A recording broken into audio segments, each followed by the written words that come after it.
বিসমিল্লাহির রহমানির রহিম আলহামদুলিল্লাহি রাব্বিল আলামিন ওয়াসসালাতু ওয়াসসালামু আলা নবিয়িল আমিন ওয়া আলা আলিহি ওয়া সাহবিহি আজমাইন ওয়া বা'দ।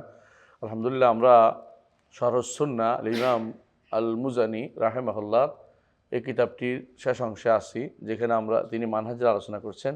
আর মানহাজি বিষয়গুলোর মধ্যে এক নম্বর ছিল কি? এক নম্বর হচ্ছে তাআতুল উমারা। 2 নম্বর ছিল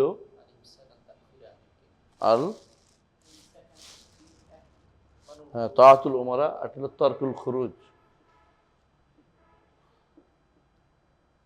উমারাদের বিরুদ্ধে বের না হওয়া। কেমন?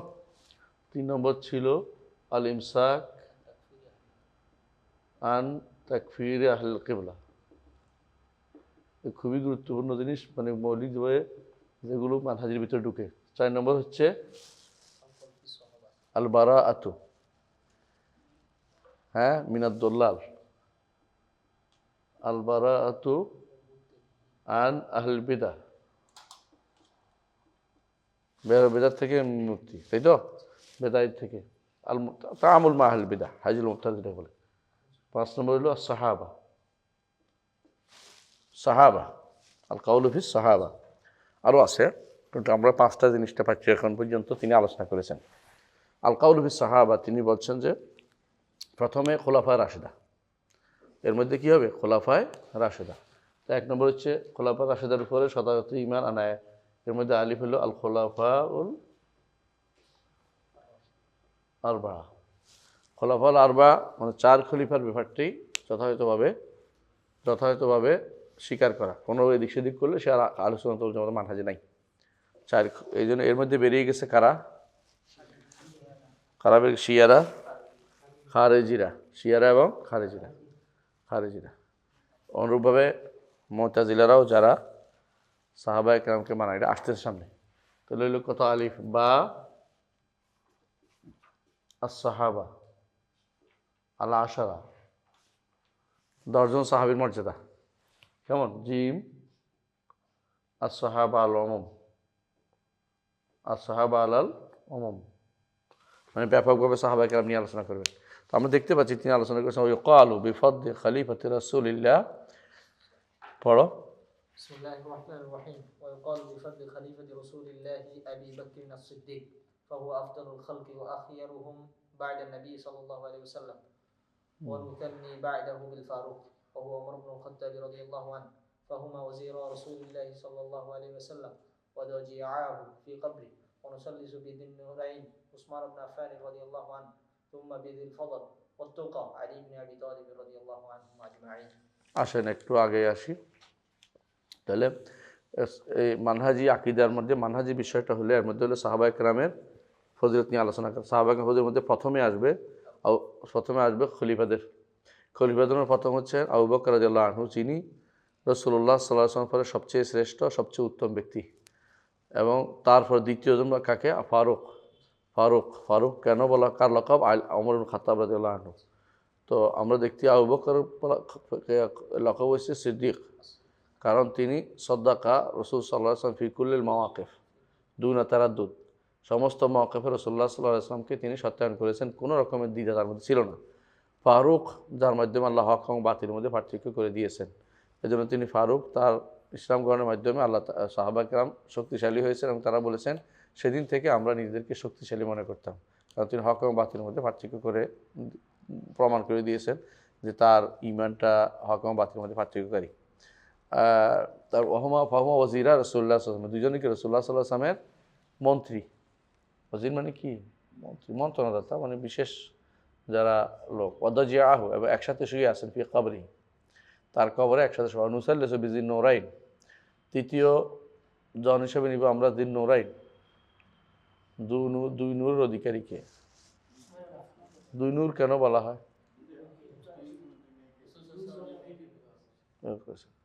এটা কি কোনো দলিল আছে? এটা সালাফরা বলে আসছে 2 নূরাইন, সরাসরি রাসূলুল্লাহ সাল্লাল্লাহু আলাইহি ওয়াসাল্লাম থেকে কোনো সবুত নেই। সালাফরা এমনি তারা মনে করতেন 2 নূরাইন, কিন্তু তারা কেউ দলিল দিয়ে, তারা বেদাতি, তারা দলিল দেয় যে রাসূলুল্লাহ সাল্লাল্লাহু আলাইহি ওয়াসাল্লাম নূরে ছিলেন, এই জন্য নূরে নূরাইন বলছে। বুঝে আসছে? এগুলো সেই জন্য তো ঠিক আছে, যে কন্যারে বিয়ে করলে নূর আইল থেকে, হ্যাঁ ওসমান যে নূরাইন থেকে আসছে, দলিল লাগবে না? আসলে হাদিসে আছে নাকি? নাই। সালাফদের কেউ কেউ বলতেন কেন? সম্মানার্থে বলতেন, কারামা ইকরামা তাকরিমান। দুইটাকে নিয়ে যে নূর বানাইছে, নূর হলো জিসিম বানাইছে, বলছে নূরে মুজাসসাম। হ্যাঁ, এগুলি বাড়াবাড়ি, এগুলি বাড়াবাড়ি, কোনোটাই শুদ্ধ না। তো এরা কি করছে, যখন আলীকে নূর বলছে, তখন যারা সুফি তারা ওসমানকে জিন্নুর বলছে, জুন্নুরাইন বলছে। তো কোনোটাই নূরের ব্যাপারে কোনো দলিল নেই। আলীটাও নূর বলে, ফাতেমা রাদিয়াল্লাহু আনহা নূর, কোনো দলিল নেই। কথা বুঝছেন? এই দুটোই বাড়াবাড়ি, কারণ এর কোনো দলিল থাকতেই হতো, বুঝে আসছে?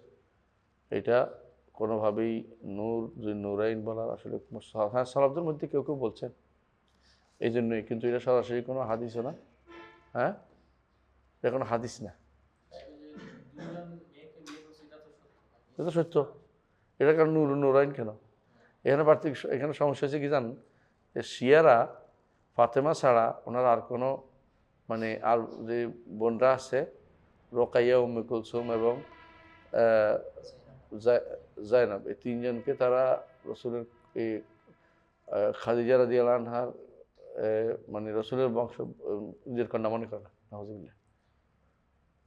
মনে করে রাসূলুল্লাহ সাল্লাল্লাহু আলাইহি ওয়াসাল্লাম এদের নিয়েই খাদিজা রাদিয়াল্লাহু বিয়ে করছেন। এরা তার রাবি ছেলেকে মনে করতেছে শিয়ারা, তারা এটা বেশি প্রচার করে। কারণ যখনই তারা ফাতেমা নিয়ে বাড়াবাড়ি করে, তখন আহলে সুন্নাত কি বলে, তার তো আরও কন্যা ছিল, আপনারা তো বাড়াবাড়ি করতেছেন কেন? ফাতেমাকেই তারা সবচেয়ে বেশি গুরুত্ব দেয়। সেই নিঃসন্দেহে রাসূলুল্লাহ সাল্লাল্লাহু আলাইহি ওয়াসাল্লামের কন্যাদের মধ্যে জীবিত ছিল ফাতেমা রাদিয়াল্লাহু আনহা, এবং গুরুত্ব পাওয়ার যোগ্য। রাসূল নিজে গুরুত্ব দিয়েছেন এবং বলেছেন যে সাইয়্যিদাতু নিসাই আহলিল জান্নাহ। কিন্তু এইটাকে মানে নিরঙ্কুশ করার জন্য, মানে কোনোভাবেই যেন অন্য কোনো কন্যার জন্য কোনো কিছু সাব্যস্ত না হয়, এই জন্য তারা এই কোনোভাবেই রাসূলের কন্যাই সাব্যস্ত করতে রাজি না, নাউজুবিল্লাহ নাউজুবিল্লাহ। তো এরা এদিকে মারাত্মকভাবে বিভ্রান্ত। আর রাসূলুল্লাহ সাল্লাল্লাহু আলাইহি ওয়াসাল্লাম তার ওসমান ইবনে আফফান রাদিয়াল্লাহু আনহু তিনি তার দুই কন্যাকে বিয়ে করেছেন। আরেক কন্যার নাম কি ছিল? জয়নাব। জয়নাব কার কাছে বিয়ে করছিলেন? আবুল আস। একজনের কাছে বিয়ে হয়েছে, আবুল আসের কাছে বিয়ে হয়েছে। আবুল আস সে রাসূলুল্লাহ সাল্লাল্লাহু আলাইহি ওয়াসাল্লামের সাথে ওয়াদা রক্ষা করছে। আবুল আস রাসূলুল্লাহ সাল্লাল্লাহু আলাইহি ওয়াসাল্লাম যখন বদরের যুদ্ধ ধরা পড়ছে, তো তার ফিদার জন্য তার মেয়ে জাইনাব, রাসূলের মেয়ে জাইনাব তার হাড়টা দিছে। হাড়টা ছিল খাদিজা রাদিয়াল্লাহু আনহার। এটা দেখে রাসূলুল্লাহ সাল্লাল্লাহু আলাইহি ওয়াসাল্লামের মধ্যে অনেক শরীর, মানে তার মানসিক অবস্থা খুব খারাপ। তিনি বলেন যে তোমরা তাকে বিনা পয়সা ছেড়ে দিতে, মানে জোর করেন না, তাও রাসূল আপনি যেটা বলেন তারা ছেড়ে দিচ্ছে এটা সব। তো তিনি বলছেন তুমি যদি চলে যাচ্ছ, মেয়েটাকে কি করবা, মেয়েটাকে ফেরত দিয়ে পাঠাই দিও আমার কাছে। সে ওয়াদা রক্ষা করেছে, কিন্তু জানোয়াররা তাকে সুস্থ আসতে দেয়নি, কাফেররা তাকে আঘাত করেছে, ফেলে দিছে, পেটের বাচ্চা পর্যন্ত মরে গেছে। তো তারপরে তিনি আসছেন, মদিনায় ছিলেন, বারবার সে মক্কায় আসছে, মদিনায় আসছে। সে তো আবুল আস করতেন, আবুল আস ইবনে রাবি বলে ওনাকে। যুদ্ধ কাফেরা নিয়ে গেছেন, কিন্তু আসার সময় মক্কা আসার পরে, মদিনা আসার পরে ঈমান আনে নাই। তো তিনি বলছেন যে ঈমান আনে নাই, তো তুমি আমার কাছে থাকতে পারবে না, আবার পাঠাই দিছেন। শেষে আসছে, তাদেরকে বুঝিয়ে দিয়ে, মালপত্র বুঝিয়ে দিয়ে মদিনায় আসছেন। রাসূলুল্লাহ সাল্লাল্লাহু আলাইহি ওয়াসাল্লাম আবার তাকে আবুল আসের কাছে জাইনাবকে ফিরিয়ে দিয়েছেন। বুঝে আসে? এটা হলো একমাত্র রাসূল তার প্রশংসা করেছেন যে আমার সাথে ওয়াদা করেছে, ওয়াদা রক্ষা করেছে। আর রাসূলের দুই কন্যা রোকাইয়া এবং উম্মে কুলসুম, এই দুইজনের বিয়ে হয়েছিল এই আবু লাহাবের দুই ছেলের সাথে, কিন্তু ওরা দুইজন আবুল আহাবের কথা যখন এই আয়াত নাজিল হলো তাব্বাত ইয়াদা আবি লাহাব ওয়া তাব্বা, মা আগনা, জোর করছে তোমার মোহাম্মদের বউকে তালাক, মোহাম্মদের কন্যাকে তালাক দিতে হবে। তার দুইজন তালাক দিচ্ছে, কিন্তু তাদের সাথে ঘর সংসার হয়নি। মানে ওদের সাথে এই দুই মেয়ের ঘর সংসার হয়নি, বুঝে আসছে কথাটা? তো এই দুই মেয়ের সাথে পরপর বিয়ে হয়েছে। রোকাইয়া, তারপর উম্মে কুলসুম রাদিয়াল্লাহু আনহুমা, দুইজনের সাথে বিয়ে হয়েছে ওসমান ইবনে আফফান রাদিয়াল্লাহু আনহু। তো রাসূলুল্লাহ সাল্লাল্লাহু আলাইহি ওয়াসাল্লাম এই দুজনকে খুব ভালোবাসতেন। তো আলা কুল্লি হাল সবাইকে রাসূল ভালোবাসার দিক থেকে, কিন্তু যার মর্যাদা বেশি ছিল তিনি হচ্ছেন ফাতিমা বিনতে মুহাম্মদ সাল্লাল্লাহু আলাইহি ওয়াসাল্লাম। তো এই ইয়েতে মুসাল্লিসু বিযুন্নুরাইন ওসমান ইবনে আফফান রাদিয়াল্লাহু আনহু, যুন্নুরাইন বলা যাবে কিন্তু এটার কোনো দলিল নেই। আমরা বলতেছি সালাফদের বলছি এই জন্য বলি, কিন্তু এটা নূর বলতে কোনো শারীরিক নূর বোঝানোর উদ্দেশ্য না, এটা যেন কেউ মনে না করে। সুম্মা বেজিল ফাদল ওয়া তুকা আলী ইবনে আবি তালিব রাদিয়াল্লাহু আনহু, রাদিয়াল্লাহু আনহুটাই হচ্ছে শব্দ, সঠিক শব্দ। কেউ কেউ কি বলে কাররামাল্লাহু ওয়াজহু বলে, কাররামাল্লাহু ওয়াজহু বলে, জায়েজ আছে বলা? আপনি যদি কোনো কাররামাল্লাহু ওয়াজহু বলে আপনার জন্য জায়েজ নেই?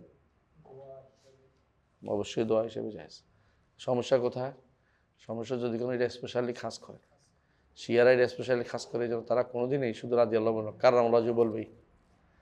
তারা উদ্দেশ্য হচ্ছে এটা যে তারা মনে করে যে আলী ইবনে আবি তালিব কোনোদিন মূর্তির পূজা করেন নাই, তার চেহারা কারো কাছে নত করেন নাই, অন্য অন্য সাহাবিরা নত করছেন, তিনি নত করেন নাই, এটা আলাদা একটা স্পেশালিস্ট দাবি করতেছে। কিন্তু অনেক সাহাবি আছে মূর্তি পূজা করেননি, সবাইকে কাররামাল্লাহু ওয়াজহু বলতে হবে? কেমন? আবু বকর যে মূর্তি পূজা করছে কোনো প্রমাণ আছে? কোনো প্রমাণ নেই। তো সুতরাং হুট করে ধরেই এরকম নাম দিলে তো হইব না একটা কিছু। এই জন্য কাররামাল্লাহু ওয়াজহু থাকলে আমরা বলবো না, কি বলবো? রাদিয়াল্লাহু আনহু, কি বলবো? রাদিয়াল্লাহু আনহু, যেটা আল্লাহ তাআলা বলছেন এবং সাহাবায়ে কেরাম একে অপরকে বলতেন। মুস্তালাহ পরিবর্তন করা যায় না, মুস্তালাহ নতুন করে দেওয়াও যায় না, পরিভাষা পরিবর্তন করা যায় না। পরিভাষা পরিবর্তন করলে কি লাগবে? এটা দৃষ্টিকটু এবং এটা সমস্যা আছে। যেমন ফাতেমা আলাইহিস সালাম বলে, তাই না? ফাতেমা আলাইহিস সালাম, আবার ইব্রাহিম আলাইহিস সালাম বলে। ইব্রাহিম কোন ইব্রাহিম? রাসূলের ছেলে ইব্রাহিম। আসলে আলাইহিস সালাম এটা কোনো রাসূলের উক্তি না। রাসূলুল্লাহ সাল্লাল্লাহু আলাইহি ওয়াসাল্লাম এটা বলেন নাই, সাহাবায়ে কেরাম বলছে কিনা কোনো প্রমাণ নেই। তো সালাফদের মধ্যে একটা বিশাল গোষ্ঠী কিন্তু এরকম আলাইহিস সালাম বলছে, বিশাল গোষ্ঠী। কিন্তু মূল কথা হচ্ছে আলাইহিস সালাম বলে নবী পরিবারের লোকদেরকে খাস করা যাবে না, এগুলো বিশুদ্ধ মত। হ্যাঁ, তো মারিয়াম আলাইহিস সালাম বলি যে আমরা, তো মারিয়াম কি বলবো? রাদিয়াল্লাহু আনহু বলবো? এই জন্যে আমরা বলতে পারি, এখানে তো আমরা রাদিয়াল্লাহু আনহু আলাদা একটা কি আছে, পরিভাষা আছে। এই জন্য সাহাবায়ে রাসূলুল্লাহ সাল্লাল্লাহু আলাইহি ওয়াসাল্লাম পরিবারে যে সমস্ত মহিলা সাহাবী রাসূলের কন্যাদের মধ্যে এদেরকে আলাইহিস সালাম বলা ঠিক নয়। অনুরূপভাবে হাসান এবং হুসাইন রাদিয়াল্লাহু আনহুম আজমাইন, এদেরকেও আলাইহিস সালাম বা আলাইহিমাস সালাম, এগুলো বেদাত। বেদাত কেন? সালফ সালেহিন বলে বলতেন না। হ্যাঁ, কেউ বলতে পারি বুখারী কিতাবে, ইমাম বুখারীতে আলাইহিস সালাম বলছে, বলতে পারে।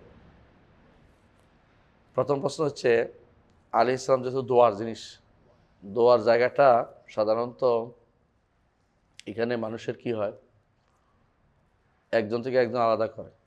কোন সব নুসখাতে দোয়া আছে কিনা দেখতে হবে। যে বুখারী যে বলতে বুখারী ব্যবহার করছে, সব নুসখাতে নবী পরিবারের সাথে কি দোয়া আলাইহিস সালাম ব্যবহার করছে কিনা দেখতে হবে। যদি না থাকে বোঝা গেল মিনান নিসাখ, যারা লেখে কফিকার তারা আলাইহিস সালাম ঢুকেছে। আলাইহিস সালাম কি বুখারীর মাযহাব ছিল, মানহাজ ছিল কিনা সেটাও দেখতে হবে। আর বুখারীর মানহাজ হইলেও যেহেতু এটা আমাদের আহলুস সুন্নাহ ওয়াল জামাতের আকীদা এবং মানহাজের সাথে সংশ্লিষ্ট, বাড়তি কোনো কিছু দিয়ে কোনো একান্তভাবে কাউকে নির্ধারণ করতে হলে দলিল লাগবে, সেটা নাই। সেহেতু আলাইহিস সালাম আমরা বলবো না, রাদিয়াল্লাহু আনহু বলবো, ঠিক আছে? ফাতেমা রাদিয়াল্লাহু আনহা, অনুরূপভাবে ইব্রাহিম রাদিয়াল্লাহু আনহু, কেমন? যারা যারা নবী পরিবারে তাদেরকে হাসান ইবনে আলী কি রাদিয়াল্লাহু আনহু, মানে হুসাইন ইবনে আলী রাদিয়াল্লাহু আনহু আলাইহিস সালাম আমরা বলবো না, বা আলাইহিস সালাম আমরা বলবো না। বুঝে আসছে?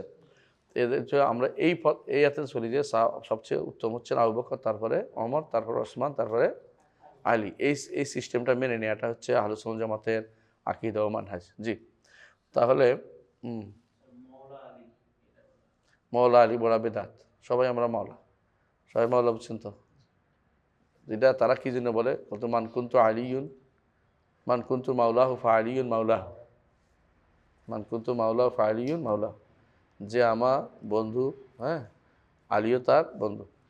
তো এটা মাওলা আলী আলাদা করার দরকার নেই, কারণ রাসূলুল্লাহ সাল্লাল্লাহু আলাইহি ওয়াসাল্লাম জায়েদকেও বলছে ভাই, বলছে না? তো আমরা কি ভাই বলি ওখানে? তাহলে বোঝা গেল এটা অতিরিক্ত বলা যাবে না। এটা বলছে যেন ও আলীকে যেন সবাই কি করে, তাকে তার বিরুদ্ধাচরণ না করে, তার পক্ষে থাকে, এটা বলার উদ্দেশ্য। আমরা তো আলী রাদিয়াল্লাহু আনহুর বিপক্ষের লোক না। তো যারা মিথ্যাচার করে আলী রাদিয়াল্লাহু আনহুর পক্ষ নিতে চাচ্ছে, আমরা মিথ্যাচার করে নেই না, আমরা সত্যের উপর নেই।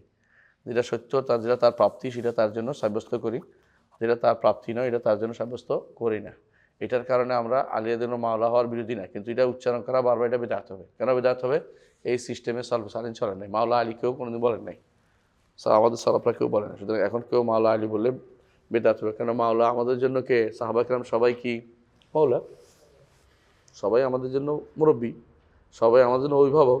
তো আমরা কি মাওলা আবু বকর, মাওলা ওমর, মাওলা ওসমান, মাওলা মানে মাওলা মুআবিয়া বলুক যদি সাহস থাকে, ওটা তো বলবে না। তো মাওলা আবু সুফিয়ান রাদিয়াল্লাহু আনহু, তাই না? এটাও বলতে পারে, কিন্তু এই অতিরিক্ত বাড়তি শব্দ অর্থ হচ্ছে কারোর জন্য অতিরিক্ত, হ্যাঁ, অতি ভক্তি সাব্যস্ত করা। এই অতি ভক্তিটা ইসলামে নাই। এটা যে ব্যক্তি করে বিভ্রান্তি তৈরি করছে, তার মাওলা আলীও বলা যাবে না। কিন্তু মাওলা আলী বলে সারাদিন আমাদের দেশে যারা শিয়া এবং যারা শিয়াদের পক্ষে ওকালতি করে, ওরা মাওলা আলী খুশি করার জন্য মাওলা আলী বলে, এই মাওলা আলী বলা যাবে না। হ্যাঁ, এমনি মাওলা শব্দ তো নিষিদ্ধ না মূলত, এখানে নিষেধ করছি কি জন্য, যে খাস করা যাবে না। একটা বাড়তি একটা লকব যদি সাব্যস্ত করতে কি লাগবে? দলিল লাগবে। তো যেহেতু এখানে স্পেশাল কোনো দলিল নেই, সেহেতু মাওলা আলী বলার কোনো সুযোগ নেই। এমনি মাওলা তো এমনি অভিভাবককে বলা হয়, যেমন বলে মাওলানা আশরাফ আলী থানভী, যেমন মাওলানা অমুক, মাওলানা বলে না, মাওলানা আব্দুর রহিম, এগুলো মাওলানা অর্থ আমাদের মুরব্বী, আমাদের অভিভাবক। আবার এটা হতে পারে, আবার এটা তারা রবও হতে পারে, হ্যাঁ, যেমন নেমাল মাওলা ও নেমান নাসির, আল্লাহকেও মাওলা বলা হয়। এই জন্য শব্দটা ব্যবহার করতে দূরে থাকা উচিত। যদি কেউ ব্যবহার করে, আমরা শিরিক বলছি না, তবে এটা না করা এটা ভালো। কারণ যেই মোশতারাক শব্দ ব্যবহার করলে মানুষের ভিতরে সন্দেহ আসতে পারে। মোশতারাক বলে অর্থাৎ যেই শব্দটি অনেক অর্থ দান করে, সেখানে এটা ব্যবহার না করাই ভালো। যেই শব্দটি ভিন্ন ভিন্ন অর্থ দান করে, কারণ একটা গোষ্ঠী মাওলা দিয়ে অর্থ নিচ্ছে, একটা গোষ্ঠী যে কি তিনি শ্রেষ্ঠত্বের অর্থ নিচ্ছেন এবং বিশেষ তার অভিভাবকের অর্থ নিচ্ছেন। মানে কেউ কেউ এটা দিয়ে আল্লাহ অর্থ বানিয়ে ফেলতেছেন মাওলা, বুঝছেন তো? এবং এই জাতীয় জিনিসগুলো ব্যবহার করার ক্ষেত্রে আমাদের সাবধান হতে হবে। কারণ আমরা আগেও বলেছি, আমাদের নিচ্ছে হচ্ছে সালাফদের নীতি। সর্বসালীন বলে নাই, কহে নাই, আমরা বলিব কহিব না। বুঝতে পারছে কথাটা? জি। তোমার কাছে বাকুন না বাকি না? কেন বাকি না বুঝছো? আগে বাচ্চা, হ্যাঁ।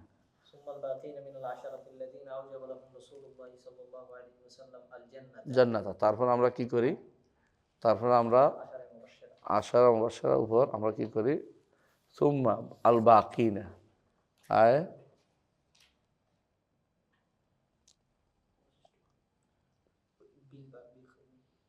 ইউকালু বার উপরে সুম্মা বিল বাকিনা, তারপর আমরা ফজিলত সাব্যস্ত করি সুম্মা বিল ফদলি বিল বাকিনা মিন আশাতিল্লাযিনা আজাবা লাহুম রাসূলুল জান্নাহ, যাদের রাসূলুল্লাহ সাল্লাল্লাহু আলাইহি ওয়াসাল্লাম জান্নাতের ওয়াজিব হওয়ার কথা বলেছেন, এদের মধ্যে এদের কথা আমরা সাব্যস্ত করি। ও নুখাল্লিসু লিকুল্লি রাজুলিন মিনহুম মিনাল মাহাব্বা, এদের প্রত্যেকের জন্য আমরা মহব্বতের বিশেষ সাব্যস্ত করি। কেমন? যতটুকু রাসূলুল্লাহ সাল্লাল্লাহু আলাইহি ওয়াসাল্লাম ফজিলত তাদেরকে দিয়েছেন।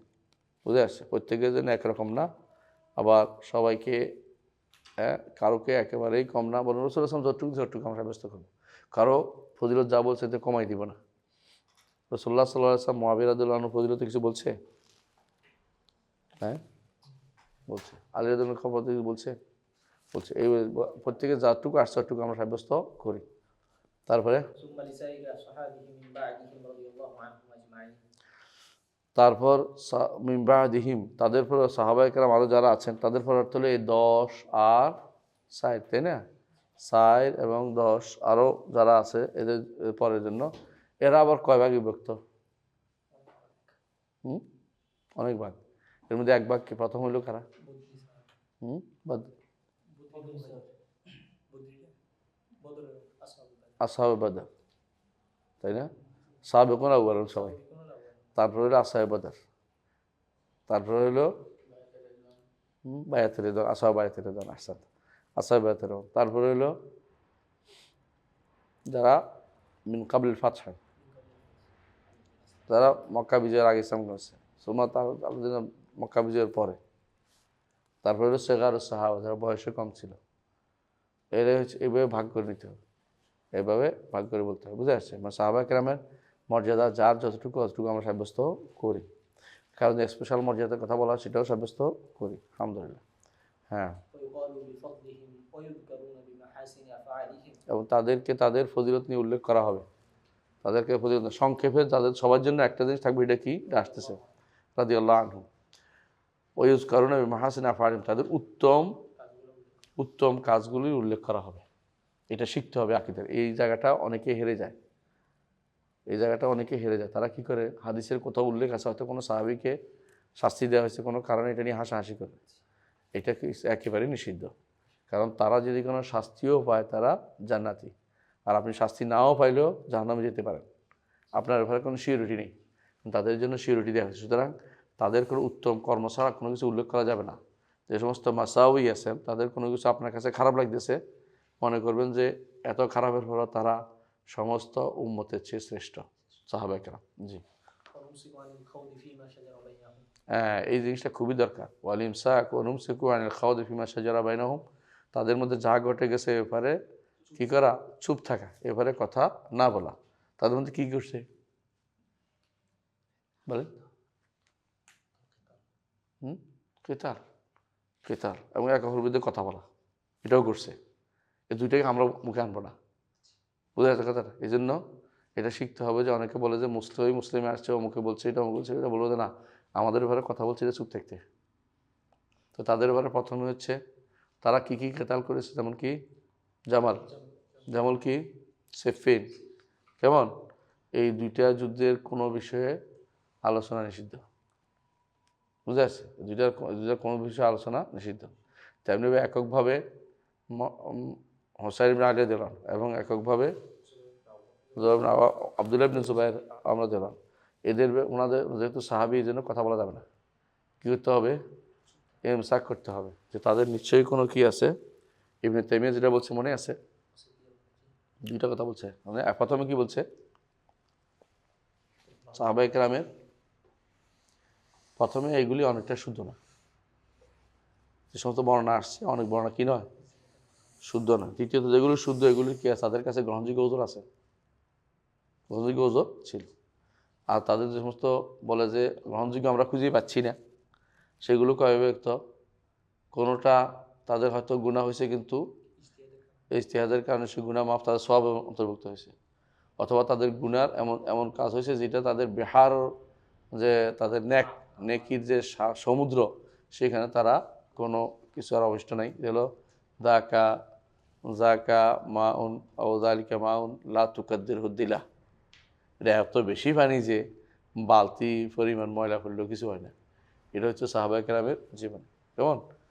আল্লাহ তাআলা তাদেরকে ক্ষমা করে দিয়েছে। সুতরাং এবারে কোনো কথা বলা যাবে না, বলতে হবে কি দিয়ে? বিমাহাসিনি আফআলিহিম, তাদের উত্তম কর্মগুলি উল্লেখ করতে হবে। খারাপগুলি উল্লেখ করে তাদের সম্পর্কে মন বিতৃষ্ণ করে দেওয়া যাবে না, বুঝে আসছে?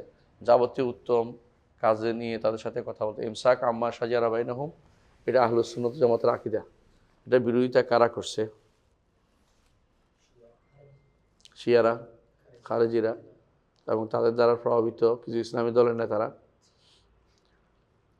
তিনি যেটা করছেন, এটা কেন করছেন বলেন তো? এখন কেন করে এটা?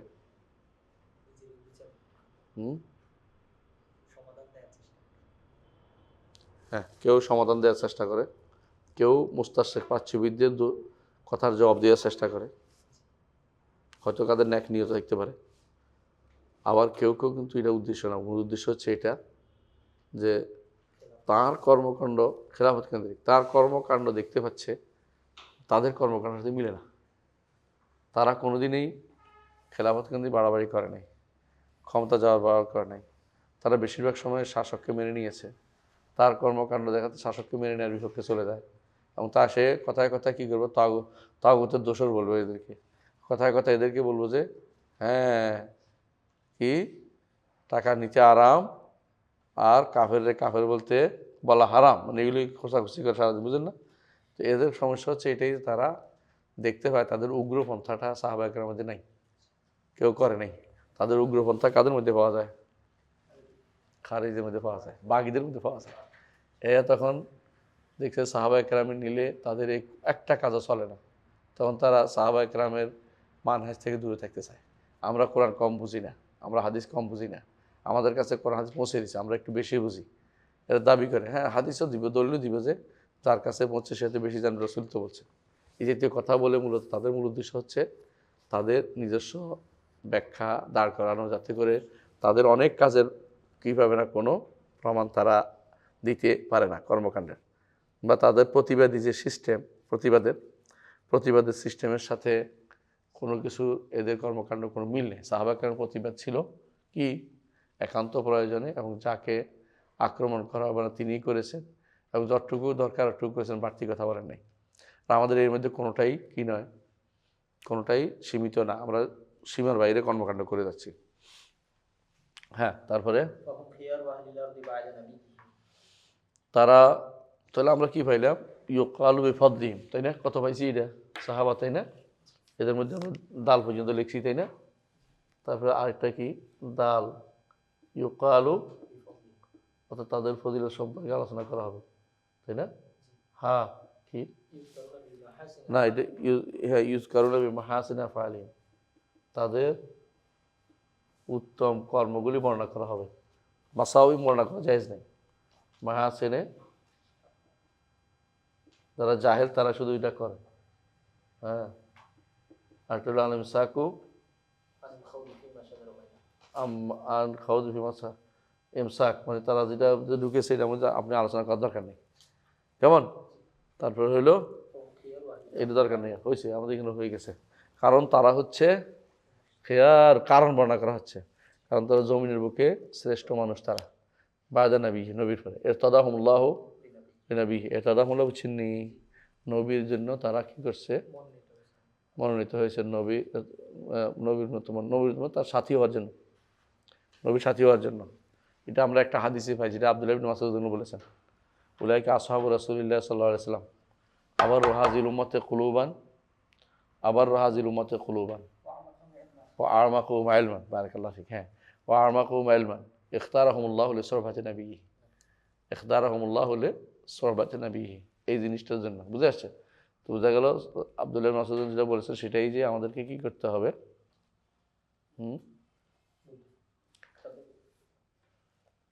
আমাদেরকে তাদের ব্যাপারে তাদের স্বীকৃতি দিতে হবে, তারা খেয়ার আহলা, জমিনের বুকে তারা হচ্ছে শ্রেষ্ঠ। এবং নবী সাল্লাল্লাহু আলাইহি ওয়াসাল্লাম তার নবীর সাথী হওয়ার জন্য আল্লাহ তাদেরকে মনোনীত করেছেন, সন্তুষ্ট হয়েছেন। ও জাআলাহুম আনসারান লিদীনিহি, এবং আল্লাহ তাআলা তাদেরকে তার দ্বীনের আনসার বানিয়েছেন, সাহায্যকারী বানিয়েছেন। এই আনসার তো সাহায্যকারী, আনসার তো মুহাজির আনসার না। এখানে মুহাজির আনসার সবাই আনসার আল্লাহ রাসূলের জন্য। ইয়া আইয়ুহাল্লাযীনা আমানু কুনু আনসারাল্লাহ কামা ক্বালা ঈসা ইবনে মারইয়াম হাওয়ারিয়্যিনা মান আনসারিল্লাহ ক্বালা হাওয়ারিয়্যুনা নাহনু আনসারুল্লাহ ফাআমানাত তায়িফাতুম মিন বানী ইসরাঈল কাফারাত তায়িফা আমানু আলা আদুইহিম ফাসবাহু কাফিরিন। এটাই তো। তো এখানে দেখা যাচ্ছে যে প্রত্যেকেই আমরা আল্লাহ তাআলার পক্ষ থেকে আমাদের নবীর দ্বীনের সাহায্যকারী, এটাই তো। কিন্তু এটা তো আরবি আনসারুল্লাহ বাংলা টিম না, আবার এটা সন্ত্রাসী বলা হয় না, এগুলো যারা ইসলামের ক্ষতি ছাড়া লাভ কিছু হয়নি। হ্যাঁ, দ্বীন আইম্মাতুদ্দীন, সাহাবায়ে কেরাম হচ্ছে দ্বীনের ইমাম। ও আলামুল মুসলিমিন, মুসলিমদের তারা কি? মুসলিমদের তারা প্রধান ব্যক্তিত্ব, মুসলিমদের মধ্যে তারা প্রধান ব্যক্তিত্ব। রাদিয়াল্লাহু আনহুম আজমাইন, আল্লাহ তাআলা সবার উপরে কি করুক? রহমত করো, কেমন? সন্তুষ্ট হন। এতক্ষণ যা গেল এগুলি কি? মানহাজ। মানহাজের আমরা অনেকগুলো শিখছি, তাই না? 1 2 3 4 5 6 নম্বর মানহাজের 6 নম্বর হচ্ছে আসসালাতু ওয়ালাল আইম্মা ওয়াল জিহাদ মাআহুম, যত অপরাধী হোক আলোচনা করুন, হাতে রাখিয়ে দিচ্ছি ইনশাল্লাহ। ওয়ালা নাতরুকু হুদুরাল জামা, আমরা বলতেছি এরপরে আসসালাতু ওয়ালাল আইম্মাতি ওয়াল জিহাদ মাআহুম, এটা হলো মানহাজি বিষয়। কেমন? অর্থাৎ জিহাদ করা, আল জুমা তাদের পিছনে সালাত আদায় করা। আসসালাতু খালফাল আইম্মা, খালফাহুম না খালফাল আইম্মা, খালফাল মালাম ইয়াতু বেকুফরিন বাওয়াহ, যতক্ষণ পর্যন্ত কুফরে বাওয়াহ না নিয়ে আসবে ততক্ষণ পর্যন্ত তাদের পিছনে কী করতে হবে? সালাত আদায় করতে হবে। তাদের পিছনে সালাত আদায় করতে হবে যতক্ষণ কুফরে বাওয়াহ প্রমাণিত না হয়। বাওয়াহ বুঝছেন? সুস্পষ্ট কুফরি, সুস্পষ্ট কুফরি, এমন কুফরি যে ব্যাপারে সন্দেহ নেই। হ্যাঁ, যেমন কি বললো ধরেন কথার কথা যে গজে চড়ে হ্যাঁ কে আসছে, দুর্গা আসছে, এই জন্য ধান বেশি হয়েছে। মানে গজে চড়ে দুর্গা আসছে এই জন্য ধান বেশি হয়েছে। অথবা বললো যে এখন আর ইসলাম চলে না, তাহলে সে ব্যক্তি কি কাফের, তার পিছনে সালাত আদায় করা যাবে না। হ্যাঁ, তাহলে বলা হচ্ছে এরপরে তাহলে এরপর থেকে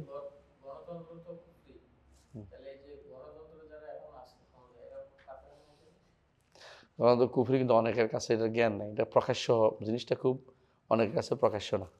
এই জন্য আমরা আমভাবে বলি গণতন্ত্র কুফরি, কুতুগণতন্ত্র মানলে কাফের, কিন্তু ব্যক্তিকে বলছি না। আমরা আগেও শিখছি এটা যে জিনিসটা কেউ করলে বলবে এইভাবে, যে জিনিসটা সরাসরি কুফরি বলে তার কাছে প্রমাণ তুলে ধরা হয়নি, একটা ফেরকা হয়ে যায়নি। এরকম অনেকে ভুলের উপর আছে, সবাই যারা যারা এই কাজটি করবে তারা কুফরি করছে, কাফের হয়ে গেছে, কিন্তু ব্যক্তিকে বলতে পারছি না। কিন্তু যখন এমন জিনিস আছে যেগুলো ব্যক্তিকেও বলা যায়, ব্যক্তিকেও বলা যায়, যখন এটা স্পষ্ট জিনিস হবে। আর যে কোনো অস্পষ্ট জিনিস হয় সেখানে ব্যক্তিকে না বললে কাজটাকে কাফের বলতে হবে, বুঝলেন? তো গণতন্ত্র বিষয়ে অনেকের কাছে স্পষ্ট না এখন, কারণ আমরা এমন একটা সময় পার করছি গণতন্ত্র ছাড়া অন্য কিছু কেউ চিন্তা করতে পারে নাই, দুর্ভাগ্যবশত। এটাই এখনো পর্যন্ত মানুষের অন্তরে ব্রেনে এখনো বসে নেই, বুঝে আসছে এখন পর্যন্ত। এই জন্য তাড়াতাড়ি করে এটাকে তাকফির না করে কাজটাকে কাফের বলতে হবে। জি, ولا نترك حضور الجمعة وصلاتها مع بر هذه الأمة وفاجرها لازم. ওয়ালা নাতরুকু হুজুর আল জুমাতি ও সলাতুহা, আমরা জুমার হাজির হয় এবং সুলা সলাত পড়া, মাবার রে হাজির উম্মত ফাজির হিমলা হাজির ফাজির আলাজম, নেককার বদকার সবার পিছনে সমাজ করা দায়িত্ব, ওয়াজিব, এটা ফরজ। হ্যাঁ, ما كان من البدعة برية فإن ابتدع ضلالا فلا صلاة خلفه والجهاد مع মা কানা মিনাল বিদআতি বারিয়ান, যতক্ষণ পর্যন্ত সে মুখে বেদাত করা করবে না বলে কি করে শিখিয়ে দিচ্ছে। বুঝা যাচ্ছে কথাটা? এটা মা কান অর্থ ইলা, ইলা মা কান, যতক্ষণ পর্যন্ত ইলা পর্যন্ত বুঝাইছে, কতক্ষণ পর্যন্ত তাদের সাথে থাকবো ততক্ষণ পর্যন্ত তারা বেদাতকে থেকে নিজেকে মুক্ত ঘোষণা করে। ফাইন ইবতাদা দলাল, যদি কোনো তারা পথভ্রষ্টতা কোনো পথ রচনা করে, ফালা সলাত খালফ, তার পিছনে সালাত আদায় করা যাবে না। এটা আসলে ওই সময় হবে যখন অন্য কোথাও পড়া যায়, আর অন্য কোথাও পড়া যায় না আর এদের সংখ্যাই বেশি, তখন সালাত আদায় করতে হবে। প্রমাণ হচ্ছে ওসমান ইবনে আফফান রাদিয়াল্লাহু আনহুকে যখন বাগিরা ঘেরাও করছে, বাগিরা কি বেদাতি না? বেদাতি। সবাই বলছে যে আমরা কোথায় নামাজ পড়বো, কারণ বাগিরা তো দখল করে রাখছে, কি মসজিদ দখল করে বলছে। তখন তিনি বলছেন আসসালাতু খায়রু মাওদু, সালাত হচ্ছে উত্তম বিষয়, যেখানে সালাত হবে সেখানে সালাত পড়ে ফেলো। কাফের না হওয়া পর্যন্ত তারা কি তার পিছনে সালাত আদায় করা যাবে, এইটাই। এই জন্য বলছে ফাইন ইবতাদা দালালান ফালা সালাতা খালফা, যদি বেদাত আবিষ্কার করে রচনা করে তার পিছনে সালাত পড়া যাবে না। হ্যাঁ, কখন পর্যন্ত? কাফের না ইলান তারাও কুফরাম বাওয়াহা, তাদেরকে তারা স্পষ্ট কুফরি না নিয়ে আসবে, অতএব তাদের পিছনে সালাত আদায় করা যাবে। আল্লাহ সর্বত্র বিরাজমান, এটা কি স্পষ্ট কুফরি না? এইটা তার যে ব্যক্তিটা স্পষ্ট ঘোষণা করবে তখন তার পিছনে সালাত আদায় করা যাবে না, না বললে, আর বললেই আর পড়া যাবে না। জি, والجهاد مع كل إمام عدل أو جائر والحج. আল জিহাদ ওইটা আরেকটা জিনিস, কি করতে হবে তাদের সাথে? والجهاد معه জিহাদ, জিহাদ এবং হজ। হ্যাঁ, 7 নম্বর হচ্ছে আল জিহাদ মাল উমারা, আমিরদের সাথে জিহাদ। জিহাদ একাকী হয় না, একাকী হয় শুধুমাত্র নফসের বিরুদ্ধে জিহাদ। কিন্তু কাফেরদের বিরুদ্ধে জিহাদ চলে কি লাগে? রাষ্ট্রপ্রধান লাগে। রাষ্ট্রপ্রধান দ্বারা অন্য জিহাদগুলি হয় প্রতিরোধ জিহাদ। আমার যতটুকু ক্ষমতা আছে ততটুকু আমি করলাম। অগ্রণী জিহাদ যদি হয় তখন কার মাধ্যমে হবে? রাষ্ট্রপ্রধান লাগবে, রাষ্ট্রপ্রধান লাগবে। প্রতিরোধ জিহাদের মধ্যেও শর্ত আছে, সামর্থ্য আছে কিনা দেখতে হবে। নিজে নিজে শুধু শুধু মরে যাওয়া ইসলাম বলে না। তবে কেউ যদি এই যুদ্ধ করে, প্রতিরোধ জিহাদকে মারা যায়, সে শহীদ হবে। সে কেউ শহীদ হবে। সে মনে করছে তার ইজতিহাদের উপর নির্ভরশীল, মনে করছে যে আমি পারবো, কিন্তু তার ইজতিহাদে ভুল হয়েছে, শহীদ হবে। বুঝে আসছে? আর যদি কোনো সে জানে ভালো করে যে পারবে না, সে অন্যান্য নজির তার কাছে ছিল, তারপরে সে ইচ্ছা করে এই জিহাদ করে মরে যায়, হ্যাঁ, তাহলে সে এটা বলা তাহাউর। কি বলা হয়? তাহাউর, তাহাওয়ারা। তাহাউর মানে এটা হচ্ছে বিবেক, বিবেক বর্জিত, মানে কি বিবেক বর্জিত কর্ম, হ্যাঁ, অবিবেচনাপ্রসূত কর্ম। এটা করা ইসলাম অনুমোদন করে না, এটাকে ইসলাম করে না। রাসূলুল্লাহ সাল্লাল্লাহু আলাইহি ওয়াসাল্লাম এটা রক্ষার জন্যই আবু বসর আবু জন্দলকে ফেরত পাঠিয়েছে, যেখান থেকে যাও, আমার কাছে থেকেও না, কারণ তিনি এর চুক্তিবদ্ধ আছেন। মুসলিমরা কাফেরদের সাথে এখন সব জায়গাতে চুক্তিবদ্ধ। সেটা কি? কাফেররা তাদেরকে মুসলিমদের ব্যাপারে চুক্তিবদ্ধ না, চুক্তিবদ্ধ মৌলিকভাবে, কিন্তু তার ব্যতিক্রম করলে আমরাও ব্যতিক্রম করি, কিন্তু মৌলিকভাবে তাদের সাথে কি চুক্তিবদ্ধ? যুদ্ধ না করার চুক্তি যেটাকে বলে। জি। ওয়াল জিহাদ মাকুল ইমামিন আদিন আউ জায়রিন। অনুরূপভাবে আমরা বিশ্বাস করি যে জিহাদ করতে হবে প্রত্যেক নেককার ইমাম বা বদকার ইমামের পিছনে থেকে। রাসূলুল্লাহ সাল্লাল্লাহু আলাইহি ওয়াসাল্লাম বলেছেন, আল ইমামু জুন্নাতুন ইউকাতুলু মিন ওয়ারাইহি। ইমাম হচ্ছে ঢাল, তার পিছন থেকে যুদ্ধ করতে হয়। আর হচ্ছে হাজ, আর এটা কি? হাজ। হাজ, এই হজটাও কি কিসের অংশ? কিসের অংশ? তাহাবির অংশ, তাহাবির অংশ। সরি, তাহাবি বলছি, হাজটা কিসের অংশ? মানহাজের অংশ।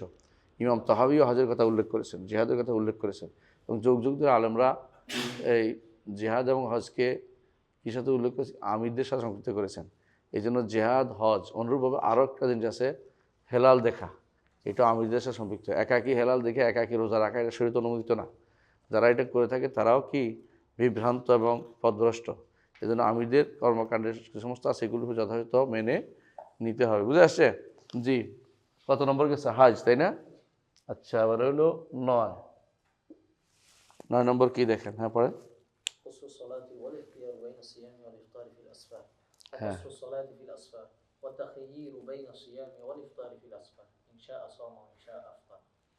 এটা কেন এখানে উল্লেখ করলেন?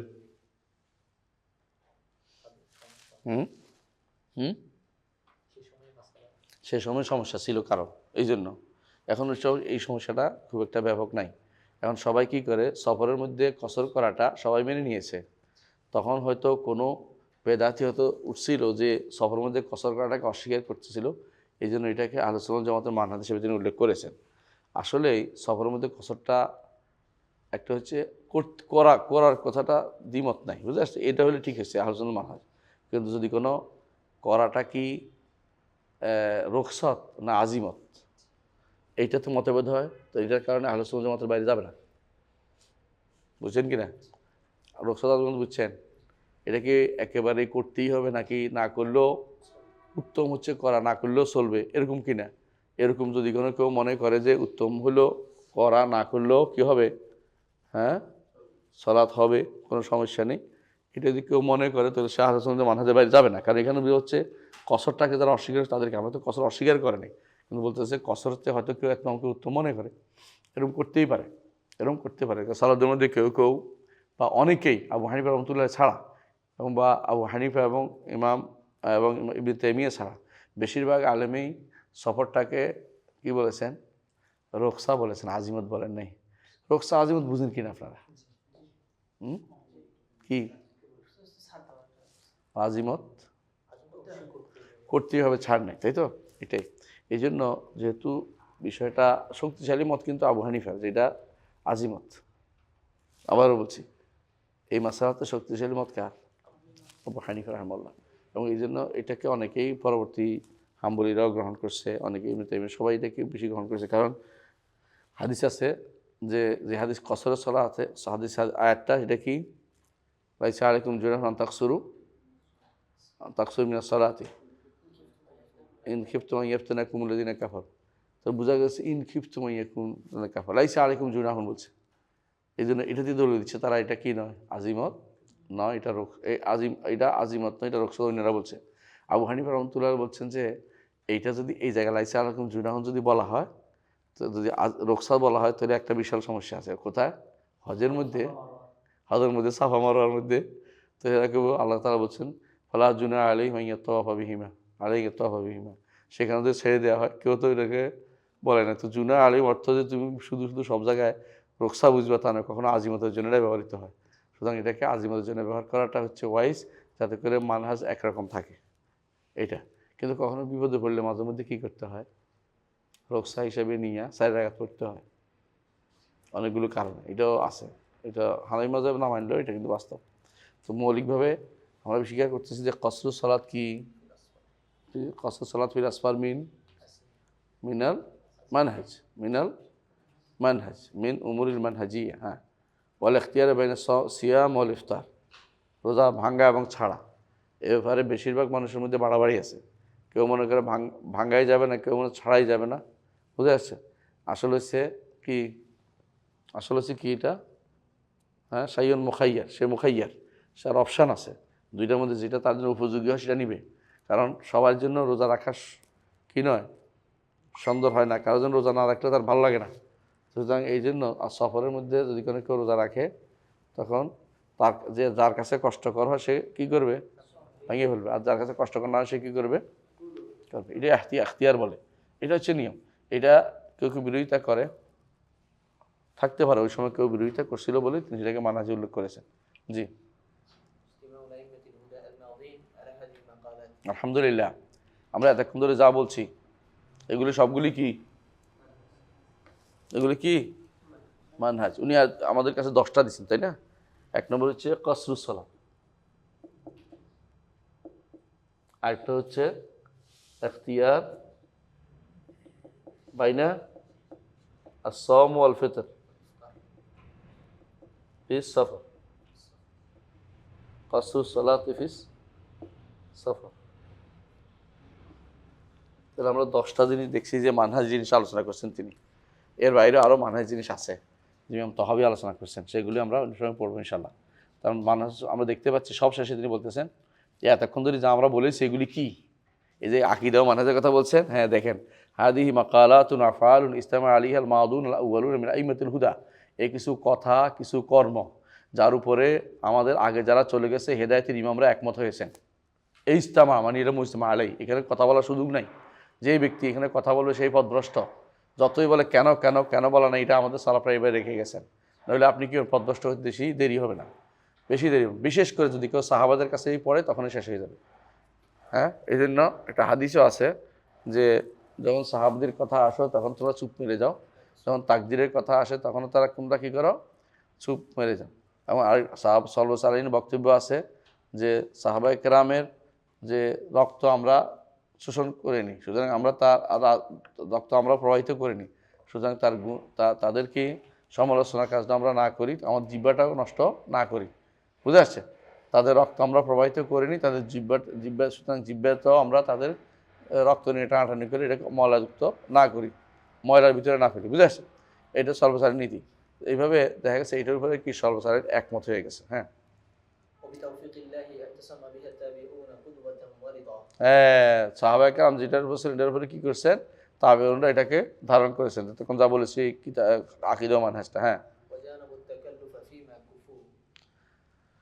যেটা তাদের জন্য যথেষ্ট হয়েছে, কুফু আর কি, কুফিতুম বলে না, যথেষ্ট। এই ব্যাপারে তারা তাকাল্লুফ করে, বনিতা করে, আরও কিছু বাড়ায় না। হ্যাঁ, কৃত্রিমতা করে আরও কিছু বাড়ায় না, বরং তারা এটাকে যথেষ্ট মনে করে। হ্যাঁ, সুদ্দিদু বেআউনিল্লাহ ওফিকু, সুতরাং তারা পথ কি পেয়েছে, প্রশস্ত পথ পেয়েছে, যে রাস্তার মধ্যে কোনো খাদ নাই। ওফিকু, তারা তৌফিক প্রাপ্ত হয়েছে। কারা? যারাই ওরা কারা? ওরা হচ্ছে রাসূল এবং রাসূলের সাহাবীরা এবং তাবেঈরা, যারা তার সুন্দর অনুসরণ করেছে। হ্যাঁ,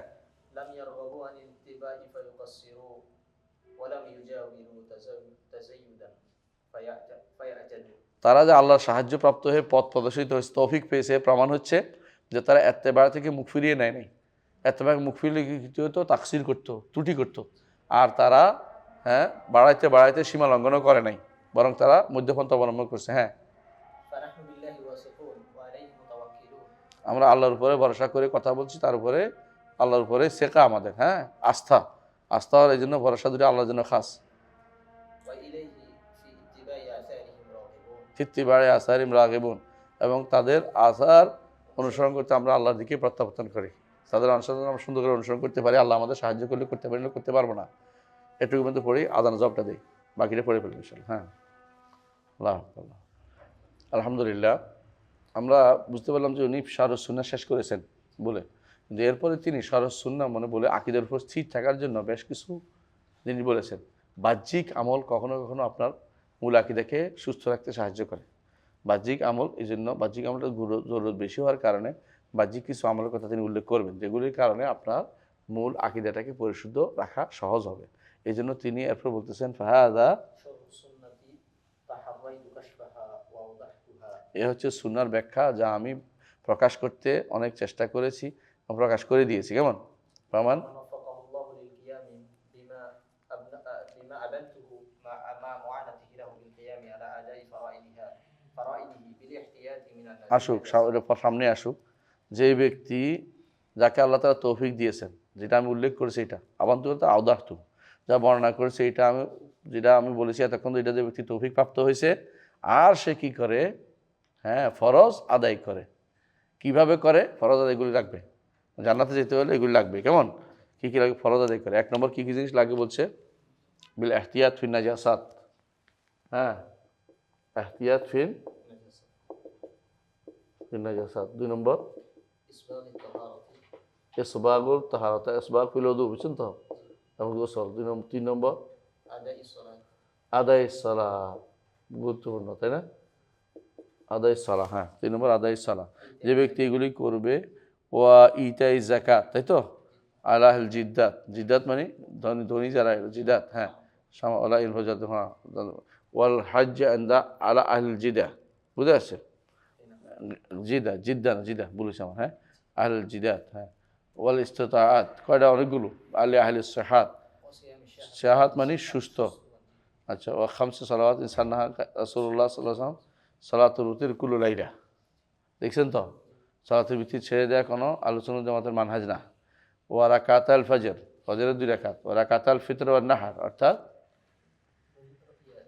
ঈদের 2 ঈদের সালাত। ওয়া সালাতুল কুসুফি শামস ওয়াল কামার, চন্দ্র সূর্য গ্রহণের সালাত। ইজা নাজালা। ওয়া সালাতুল ইস্তিসকা মাতা ওয়াজিবা, যখন প্রয়োজন হবে সালাতুল ইস্তিসকা পড়াটাও কি এর অন্তর্ভুক্ত? এর সহিহ মানাজ থাকার জন্য সহযোগী হিসাবে বিবেচিত হবে। হ্যাঁ, واجتناب المحارم এবং মাহারাম থেকে দূরে থাকো। এখানে আরও আছে, আমি সবগুলো উল্লেখ করবো, এখানে পাইবেন। মাহারাম দূরে থাকা, বুঝছেন তো? বিয়ে শাদীতে মাহারাম দূরে থাকা, হারাম কাজ দূরে থাকা, এমনি যে কোনো হারাম থেকে দূরে থাকা। হ্যাঁ, মানে আপনাকে বলছে, মানে একদিকে বলছে আল্লাহ তাআত আনুগত্য করা, একদিকে হারাম থেকে দূরে থাকা। কেমন? হারাম থেকে দূরে থাকা। ওয়াল ইহতিরাজু মিনান নামিমাতি ওয়াল কাযিব ওয়াল গীবা, এবং কারো নামিমা, সগলখুরি, মিথ্যাচার এবং গীবা থেকে দূরে থাকবো। আল বাকি বেকায়ের হক, অন্যায়ভাবে সীমালঙ্ঘন, যেটা করা যাবে না। ওয়া ইউকালু আল্লাহ মা লা ইউলাম, যা জানে না এটা আল্লাহর উপর বলা, এটা থেকে দূরে থাকতে হবে। কুল্লু হাযা কাবায়ের মুহাররামাত, এগুলি হচ্ছে কবিরা গুনাহ এবং হারাম। এরপর তাহারি ফিল মাকাসিব, শুধু এটা নয়, আরেকটি বাড়তি যে উপকার দেবে, এটা কি? হালাল কামাই। মাকাসিব ওয়াল মাতাইম, হালাল খাবার। ওয়াল মাহারিম ওয়াল মাশারিব, হালাল মানে, হ্যাঁ, এবং যে মাহরাম কোনটা হারাম, এ ব্যাপারে ভালো করে খোঁজ খবর নিয়ে কাজ করা। ওয়াল মাশারিব, এবং যে সমস্ত পানীয়, সেগুলি কি করা? হালাল কিনা দেখা। হ্যাঁ, ওয়াল মালাবিস, কাপড় চোপড় হালাল কি বিশুদ্ধ কিনা দেখা। হ্যাঁ, হারামের ভিতরে যেন না থাকা। ওয়াজতিনাবাস শাহাওয়াত, প্রবৃত্তির অনুসরণ ছেড়ে দেওয়া। ফা ইন্নাহা দাইয়াতুন লিরুকুবিল মুহাররামাত, কারণ যদি শাহাওয়াত থেকে যায়, এগুলি হারামের মধ্যে মানুষকে কি করে? হারামের মধ্যে মানুষকে ঠেলে দেয়। হ্যাঁ, ফমান রাআ হাওলাল হিমা কাফির হেমা, কেউ যদি কোনো প্রটেক্টেড এরিয়ার পাশে, চারপাশে কি করে? ছাগল ছাড়া, একসময় যে কোনো সময় ছাগল কোথায় ঢুকবে? প্রটেক্টেড এরিয়া ঢুকে যাবে। হ্যাঁ, খাতামাতুল রিসালা, হ্যাঁ, ফামান ইয়াসসারা فمن يسر لهذه ওয়া মান ইউসসিরা فإنه من الدين على ফাইন ইউসরা লিহাযা, তারা এর জন্য সহজ করে দেয় যাকে, তৌফিক সহজটাকে। ফাইন মিনাদ দ্বীন আলা হুদা, সে কিসের দিনের উপর আছে, হেদায়েতের উপর আছে, মিনার রাহমাতি আলা রাজা, এবং রহমতের আশা করতে সে পারে। ওয়াফাকাল্লাহু ইয়াকা, আল্লাহ তোমাদের তৌফিক দিন, আমাকেও তৌফিক দিন, আমাদেরকে তৌফিক দিন। ইলা সাবিল আকওয়াম, তার সহজ সরল পথের দিকে।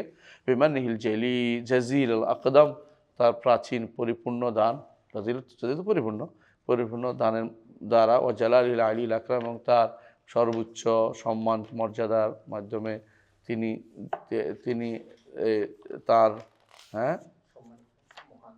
তা আল্লাহ তার ওসিলায় আল্লাহ যেন আমাদেরকে তৌফিক দান করেন। বুঝে আসছে? তার ওসিলা। হ্যাঁ, ওয়াসসালামু আলা মান কারা আলাইনা সালাম, আমরাও বলি আপনার উপর সালাম, যাতে করে আমরা পেয়ে যাই। হ্যাঁ, ওয়ালা ইয়ানালু সালামুল্লাহ দাল্লিন, যারা পথভ্রষ্ট তারা আল্লাহ সালাম পাবে না। আলহামদুলিল্লাহ রাব্বিল আলামিন, আলহামদুলিল্লাহ রাব্বিল আলামিন, সমস্ত প্রশংসা কার জন্য? আল্লাহর জন্য। নুজিজাতের রিসালা আলহামদুলিল্লাহ, এই রিসালা লেখা হয়েছে এত সালে। ঠিক আছে, বুঝে আসছে? তাই যেভাবে হোক তিনি কাজটা শেষ করেছেন আলহামদুলিল্লাহ।